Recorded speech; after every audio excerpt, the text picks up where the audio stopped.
Vous avez la parole, Félix Mathieu. Et oui, on va parler de l'état de nos réseaux d'eau potable. Figurez-vous, il y a pas mal de tuyaux percés ou de raccordements qui fuient, si l'on en croit cette cartographie d'intercommunalité de France révélée par Libération hier. 198 collectivités, des communes ou des intercommunalités affichent un taux de fuite d'au moins 50% selon cette étude. Bonsoir Régis Banquier. Bonsoir. Vice-président en charge de l'eau à la Fédération Intercommunalité de France et président de Carcassonne Agglo. Merci d'être avec nous dans Les Vraies Voix sur Sud Radio.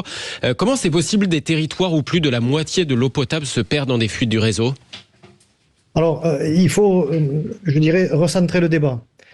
En France, 80% de la population est desservie par un service intercommunal. Donc, l'intercommunalité qui gère, je dirais, l'approvisionnement en eau potable de 80% de notre population. Et les 20% restants sont desservis par des communes qui sont isolées, qui gèrent toutes seules leurs compétences au assainissement. Et ce qui est révélateur à travers cette carte, c'est qu'on est à peu près entre 75 et 80% de points noirs qui concernent des communes isolées. Et donc, je dirais, l'alerte que l'on souhaite donner, c'est de dire à l'État, il faut siffler la fin de la récréation.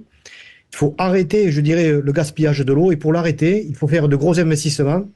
Et les communes seules ne peuvent pas y arriver. Donc, il faut conforter, je dirais, le transfert de cette compétence au 1er janvier 2026 à l'intercommunalité pour qu'elle puisse bien générer suffisamment d'investissements et suffisamment de marge de manœuvre pour réguler tout ça, parce qu'aujourd'hui, c'est inacceptable de gaspiller 1 litre sur 2 distribué. Des communes qui finalement ont voulu garder cette compétence alors qu'elles n'en ont pas les moyens. Concrètement, elles n'ont pas les moyens de quoi ? De changer les tuyaux, de refaire les raccordements ? Mais concrètement, c'est ça. Elles n'ont pas de moyens, ni en ingénierie, ni financiers, de renouveler les réseaux. En France, on renouvelle les réseaux, en gros, tous les 130, 140 ans. C'est inacceptable. Aujourd'hui, il faudrait le renouveler tous les 40 ou 50 ans. Et donc, ça représente des gros investissements. Ça représente aujourd'hui un effort qui sera colossal à réaliser sur les années à venir.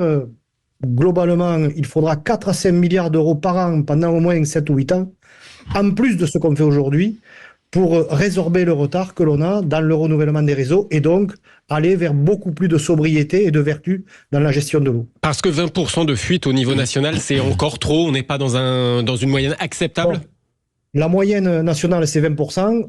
Aujourd'hui, je dirais, tout le monde a plus ou moins accepté cette moyenne-là, mais je crois qu'il faut aller beaucoup plus loin.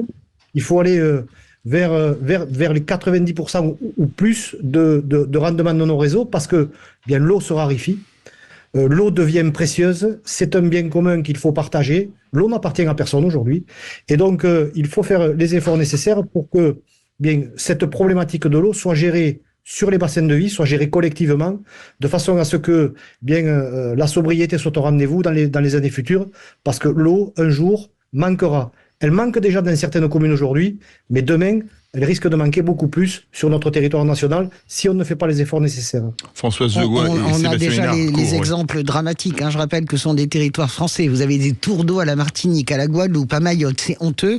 Est-ce que vous seriez d'avis, parce que je sens que l'idée commence à germer un peu partout chez nos voisins européens, est-ce que vous seriez d'avis pour qu'il y ait un grand plan Marshall de l'eau au niveau européen ? Parce que la France n'est pas la seule à subir cette vétusté. Des milliards investis pour ça. Alors, au niveau de l'Europe. Il n'y a pas qu'à la Martinique ou dans les territoires d'outre-mer où il y a des problèmes d'eau. Dans ma communauté de communes, j'ai une commune depuis le mois de février. Sa source s'est tarie et j'amène des citernes d'eau pour que ces gens-là aient de l'eau à boire tous les jours et de l'eau potable de qualité.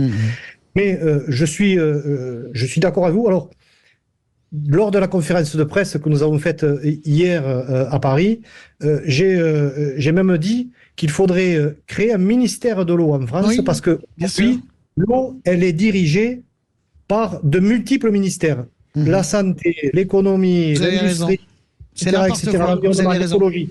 Et donc, il faut arriver à avoir une politique stratégique unique sur notre territoire national. Et bien sûr, européen, je pense. L'Europe doit s'en saisir, parce que, je dirais, nos investissements à réaliser sont colossaux, que ce soit sur la ressource, que ce soit sur la distribution.